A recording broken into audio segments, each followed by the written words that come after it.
بسم الله الرحمن الرحيم. الحمد لله رب العالمين والصلاة والسلام على سيدنا محمد وعلى آله وصحبه وسلم تسليما كثيرا. السلام عليكم ورحمة الله وبركاته. لما محمد الصومالية مركز جوجتان ترفع عالمك واستفلح وديك السهر اليوم مقالة القاهرة قرهان 6 أكتوبر أما 1 أكتوبر halkaasoo baryahan boqosho gaban aan ku joogay waxaan rabaa maantiina idinla wadaago hadduu allaha awoodda la ogolaado sida idinka muuqato hortiina ama dhalada hortiina taallo waxaan diyaarinayaa ama aan ku dhow gabagabo buug aan u magac daray bar ama baro Somali language 100 ama 100 buugaasoo ah runtii buug yar oo kooban ilaa iyo لكن بوك إن شاء الله ويسوس دونا ضروري كيفيس أردن مركا بوكا إساق أحنا وعنو متلقى لي إلا بديو جلاسكي جلاسكي الصومالي أنا قد الله بسيط سنترال كوليج أنا متلقى لي بوكا إلا بديو إلا سكرينكي أساس إن شاء الله marka buuga sida ay sheegay wuxuu ku sheegay yahay ilaa iyo 6 say idinku muqrakan waa wajin hore ee buuga waxaa ku xala problem isku halkan waxa ka muuqdo xilliyada iyo maalmaha af Soomaaliya bilaha xilliyada af Soomaaliya taasoo u kala saaray afar qaybood oo ah afarta qaybood ee xilliga sida jiilaal oo afghanistan iyo winter buugi oo spring ah ayaa oo samarka ah iyo beerto adanka waxaa saddex bilood ayaan u qeybay saddex bilood xilli kasta saddex bilood ayaan siiyey shadaf waa January hays waa February diraac waa March gudaha u soo galo sirmayeydu April andaqoys waa bisha shanaad ee May guyare waa bisha June hadda u soo galo xilliga xagaaga ama samarka ayaay bisha July waa xagaacada ayaamaleeya bisha August ama bisha Sideedaad karan waa bisha September xilliga deerta ah bisha 10 October waa December sano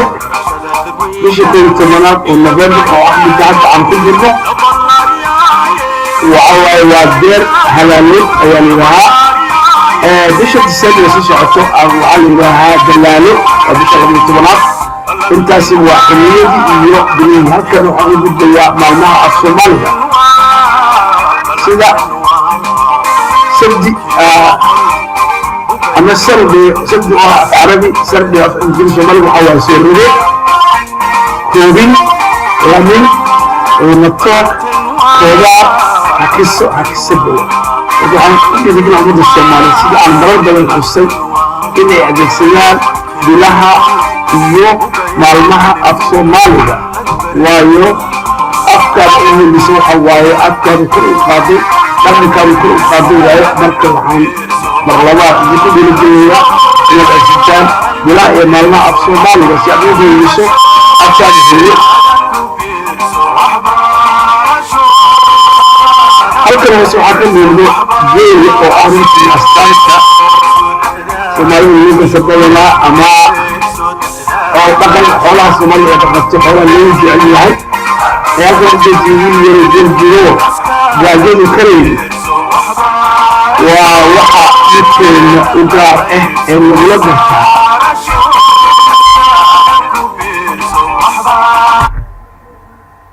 haddaad u gudbo qaybta ugu horeyso ama cutubka ugu horeeyo buugan isaga wuxuu ku saabsan yahay xarfaha af Soomaaliga shibanayaashii iyo shaqaladii ayaa ugu horeyso kabacdi waxaa waaye weli waxaa socdo isku xirkii shibanaha iyo shaqalada waa cutubka koobaad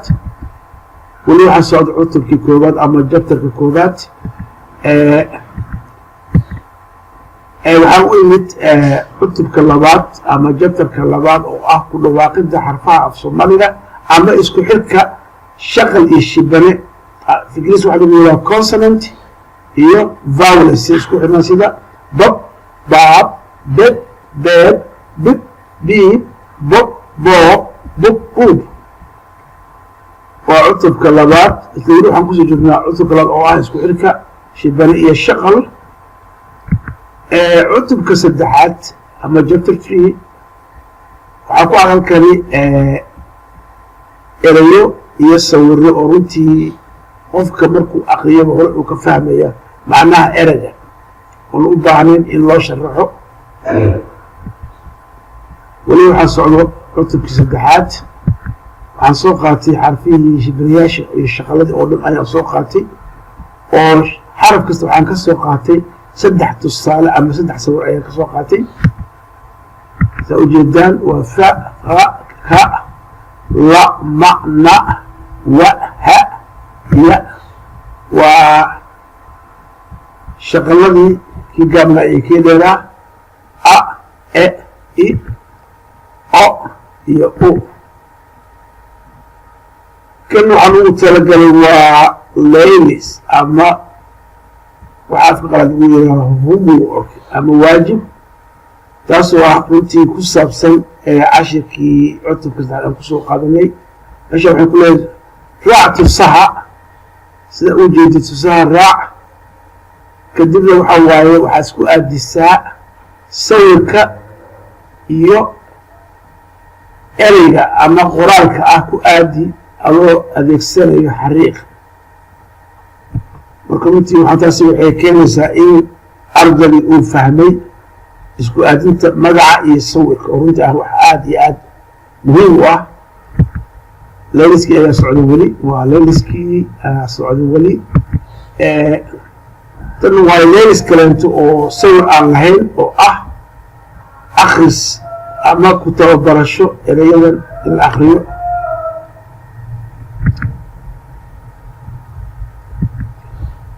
kana waa laylis kaleento oo ah runtii akhris ah lahaado oo akhris si ay idin tuso ereyga markuu keli yahay keli waxaa af ingiriisi lagu yidhahaa singular afcaalidooda waa mufrad wadarna waxaa waaye plural ama jamac waaye marka af soomaaliga waa keli iyo wadar marka inaa ogaatiin sida ereyga markuu keliga yahay wadar looga dhigo sida tusaale ahaan miis miisas gabar gabdho oday odayaal insha allah xeerka ereyada loogu bedelo keli oo looga dhigo wadar insha allah cashiradaba ayaan ku arki doonaa waxaa jira xeer raac ayaa jira xeer sida luqadda ingiriiska xeer ay u leedahay waa layli oo ah macnaha inaad erayadan aad u qorto siday u kala horeeyaan ba ta ja xa haddaba isku dhex jiraan marka waxaa waa adin ayaa arday ayaa laga rabaa inuu kala soco waa cutubka afraad oo ku saabsan marka hore erayo akhris ah kadib waxaan u gudbaynaa wada hadallo ama conversation oo u dhexaysa laba qof markan qaybtan u horeyso waa habka wax loo salaamo subax wanaagsan qaybtan labaad waxaa waaye isbarid dad markaa isbaraysid laba qof markaa isbaraysid aan ku baro aan iskii baro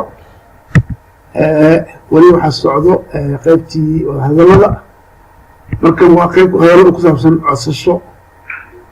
markan waa amarsiin qof aad amar siinaysid soo qaad ikeen wargeli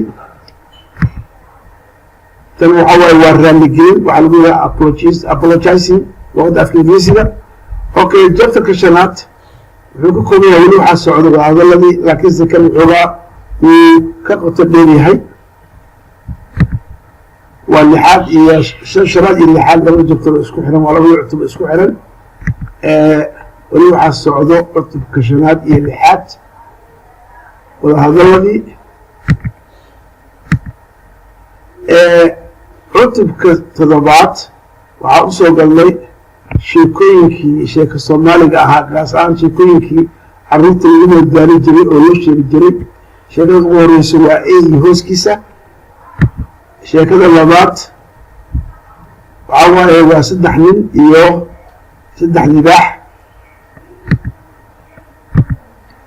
sheekada ku xigta waxaa waaye dawaca iyo waraabe waxaa usoo galnay cutubka sideedaad sida iga muuqato cutubkani wuxuu ka hadlayaa waxyaabaha dhaqanka ay u leeyihiin soomaalida oo soomaalida u gaar ah sida waxaan ka soo qaatay dharka waxaan soo qaatay cuntada waxaan soo qaatay agab dhaqameedka ama waxa la yidhaha artifacts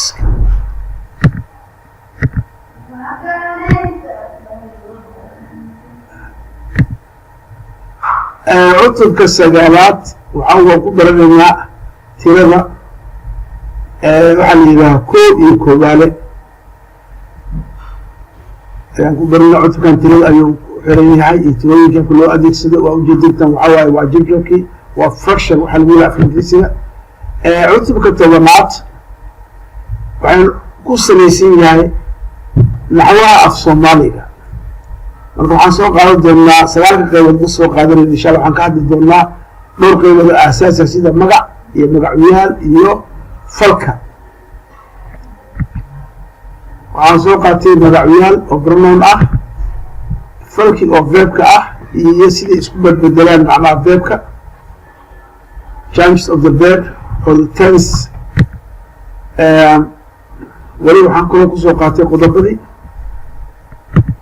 sidoo kale waxaan kusoo qaatay xeerka wadaraynta rules of changing from singular nouns to plural nouns okay jafirkooda tobnaad iyo labiyo tobanaad waxuu ku saabsan yahay waxaa la yidhaaho afka maldahan ama sabeebta oo dhowr qayb ka soo qaatay runaantii buga waa bug aad iyo aad u qiimo badan runtiina ardayda si fiican u anfici doono ugu dambeyntii buuggan isaga ah runtii markaan diyaarinayay waxaan xigasho ka sameeyey ama reference kaga soo qaatay qaybta naxwaha waxaan rifsaan kasoo qaatay buugga la yidhaaho aasaaska naxwaha af soomaaliga qoray guddigii af soomaaliga buuggaasoo la qoray 1973 sidoo kale waxaan sawirada qaarkood kasoo xigtay google.image.com sidoo kale qaybta dhaqanka waxaa runtii aan wax ka soo xigtay ama reference aan ka helay literacy device net website isaga ah sidoo kaleeto waxaan wax ka soo xigtay gaar ahaan qaybta hadalka maldahan websiteka la yidhaaho somali.com waxaana qoray articleka isaga ah doctor fara badane sidoo kale ugu dambeyntii waxaan kasoo xigtay oo runtii waxyar aan kasoo qaatay runtii filim fiican aan ka qaatay worship.com waa websitekaas qoraal uu qoray xuseen macalin wadaad marka runtii buugga waa buug aada u xiiso badan halkan waa tusmaha buugga cutubka koobaad cutubka labaad saddexaad afaraad shanaad lixaad toddobaad sagaalaad tobanaad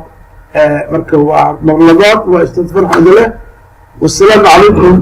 waraxmat ullah wabarakaatuhu iyo kulanti ku dambe oo xiiso leh